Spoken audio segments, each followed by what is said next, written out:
जब जब धरती पे पाप बढ़ा है तब तब भगवान ने अवतार लिए हैं और पापियों का संहार करके धर्म की स्थापना किए हैं। फिर चाहे वो द्वापर युग हो, त्रेता युग हो या सतयुग हो, तीनों युगों में जब जब पाप बढ़ा है तब तब देवताओं और महापुरुषों ने धरती पर अवतार लिए हैं और धर्म की स्थापना किए हैं। धर्म स्थापना के बाद कुछ लोग तो चले गए, लेकिन कुछ लोग अभी तक धरती पर मौजूद हैं, जिन्हें 7 चिरंजीवी के नाम से जाना जाता है, जिनमें सबसे बड़ा योगदान भगवान विष्णु का रहा है। भगवान विष्णु के अब तक 10 अवतार हो चुके हैं और हिंदू धर्म ग्रंथ के हिसाब से कलयुग में उनका 11वां अवतार होगा, कल्कि का, जिसके प्रतीक्षा में अभी तक धरती पे 7 चिरंजीवी हजारों वर्षों से जीवित हैं, जिनका जिक्र कई हिंदू ग्रंथों में भी मिलता है, जिन्हें लोग 7 चिरंजीवी के नाम से भी जानते हैं। बताया जाता है कि वो भगवान विष्णु के कल्कि के अवतार के प्रतीक्षा में हैं। जब भगवान विष्णु कलयुग में कल्कि के अवतार में आएंगे तो ये 7 चिरंजीवी भगवान कल्कि के साथ कलयुग के राक्षस कलि पुरुष का अंत करेंगे और फिर से सतयुग की स्थापना करेंगे। नमस्कार, स्वागत है आपका हमारे चैनल सामान्य ज्ञान में। आज हम बात करेंगे दुनिया के 7 चिरंजीवियों के बारे में। नंबर 1 पर है हनुमान जी। त्रेता युग के अंतिम चरण में भगवान श्री राम के कार्य को सफल बनाने के लिए शंकर जी ने 11वां रुद्र अवतार के रूप में हनुमान जी का जन्म लिया था। तब श्री राम के साथ होकर उन्होंने रावण के साथ युद्ध किया था और रावण के मरने के बाद जब राम और बाकी के देवता अपने अपने धाम को जाने लगे थे, तब भगवान श्री राम ने हनुमान जी को रोक दिया था और कहा, हनुमान, इस दुनिया को तुम्हारी जरूरत है, तुम यहीं रहो और धर्म का विस्तार करो और मेरे भक्तों की रक्षा करो। जब जब धरती पे पाप बढ़ेगा मैं अवतार लूंगा और तब तब तुम्हें मेरी सहायता करनी पड़ेगी, इसीलिए तुम्हें मैं चिरंजीवी होने का वरदान देता हूँ। तब से लेके आज तक हनुमान जी धरती के कहीं रहस्यमय जगह पे अपना वास कर रहे हैं और समय समय पे भक्तों की रक्षा करते हैं, जिन्हें 7 चिरंजीवियों में से एक माना जाता है। और माता सीता ने भी उन्हें चिरंजीवी होने का वरदान दिया था,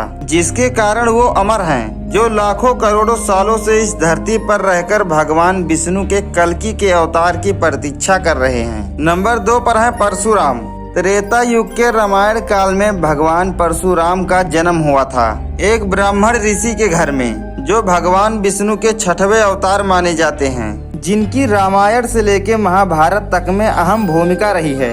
रामायण काल में जब धरती पर क्षत्रियों द्वारा पाप बढ़ गया था, तब भगवान परशुराम जी ने समस्त क्षत्रियों का नाश करके धर्म की स्थापना किया था और महाभारत काल में भीष्म पितामह गुरु द्रोणाचार्य और सूर्यपुत्र कर्ण को शास्त्र विद्या का ज्ञान दिया था। भगवान परशुराम एक महान ऋषि के पुत्र थे, जो अपने पिता द्वारा दिए गए बहुत ही कठोर आज्ञा का पालन करने के बाद उनसे अमरता का वरदान मांगा था, जिसके कारण वो अमर हैं और ये भगवान कल्कि के अवतार के प्रतीक्षा में हैं, जिन्हें 7 चिरंजीवियों में से एक माना जाता है। नंबर 3 पर है राजा बलि। असुर कुल में जन्मे भगवान विष्णु के भक्त प्रहलाद के वंश में जन्मे हुए राजा बलि एक धर्मात्मा और दानवीर राजा थे, पर उन्हें अपने दानी होने का घमंड हो गया था।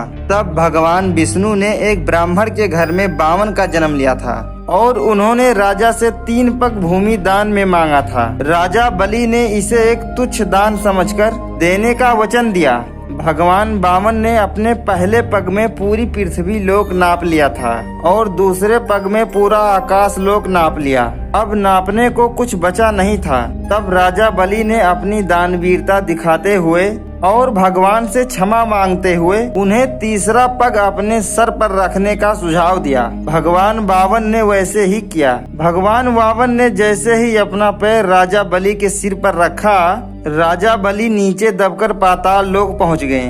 तब भगवान वामन ने उन्हें पाताल लोक का राजा बना दिया और सदा चिरंजीवी रहने का वरदान दिया, इसीलिए उन्हें 7 चिरंजीवियों में से एक माना जाता है। नंबर 4 पर है विभीषण। रामायण काल में असुर वंश में जन्मे रावण के भाई विभीषण राम के अत्यंत भक्त थे। जब लंकापति रावण ने माता सीता का हरण किया था, तब उन्होंने रावण को बहुत समझाया था कि सीता माता जगदम्बा की अवतार हैं और श्री राम भगवान विष्णु के अवतार हैं, उनसे दुश्मनी ना करे। इसीलिए महाराज रावण ने अपने छोटे भाई विभीषण को लंका से लात मार के निकाल दिया था। तब विभीषण श्री राम के शरण में चल गए थे और राम के साथ मिलकर रावण का वध कराया था। तब श्री राम ने उन्हें लंका का राजा बना दिया था और चिरंजीवी होने का वरदान भी दिया था, जिन्हें महाभारत काल में भी देखा गया था। इसीलिए उन्हें 7 चिरंजीवियों में से एक माना जाता है। नंबर 5 पर है अश्वत्थामा। द्वापर युग में महाभारत काल में अश्वत्थामा का जन्म हुआ था, जो भगवान शंकर के अवतार थे, पर उन्होंने महाभारत में अत्याचारी दुर्योधन का साथ दिया था और महाभारत के अंत में उन्होंने युद्ध के नियमों के विपरीत जाके एक न जन्मे बालक की कोख में ही हत्या करनी चाहिए थी, जिसके लिए भगवान श्री कृष्ण ने उनके माथे से मणि निकाल लिया था और उन्हें अधमरे हालत में जीवन भर अमर रहने का श्राप दिया था, जिसके वजह से वो आज तक भटक रहे हैं, जिनके जिंदा होने का सबूत कलयुग में भी कई बार देखा गया है। आज के समय भारत के असीरगढ़ के किले के आसपास उन्हें कई बार देखा गया है। नंबर 6 पर है महर्षि व्यास। महर्षि व्यास को वेद व्यास के नाम से भी जाना जाता है, क्योंकि उन्होंने ही चारों वेद, महाभारत, 18 पुराण और भगवत गीता लिखा है। महर्षि व्यास ने भगवान कल्कि के अवतार से पहले ही उनके अवतार के बारे में ग्रंथों में लिख दिया था। महर्षि व्यास एक तपस्वी होने के कारण भगवान विष्णु के कल्कि के दर्शन के लिए अपने आप को तपस्या के दम पर चिरंजीवी बनाए हुए हैं, जो अभी तक जिंदा हैं, जिन्हें 7 चिरंजीवियों में से एक माना जाता है। नंबर 7 पर है कृपाचार्य। अश्वत्थामा के मामा और पांडवों के गुरु। धर्म ग्रंथों के मुताबिक उनकी गणना 7 ऋषियों में किया जाता है, जो सृष्टि के सबसे ताकतवर ऋषि थे, जिन्होंने अपने तपस्या के दम पर अपने आप को अमर बना लिया है और भगवान कल्कि के दर्शन के लिए अभी तक जीवित हैं, जिन्हें 7 चिरंजीवियों में से एक माना जाता है।